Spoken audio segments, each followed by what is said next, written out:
Marks on the beat.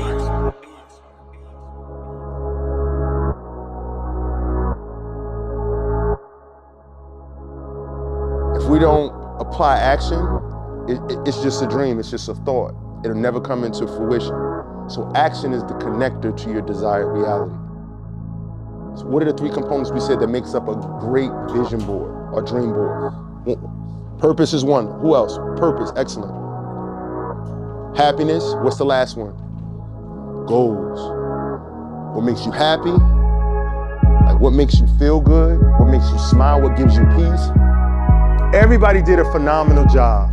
So we don't want you to think that it wasn't good. It was amazing.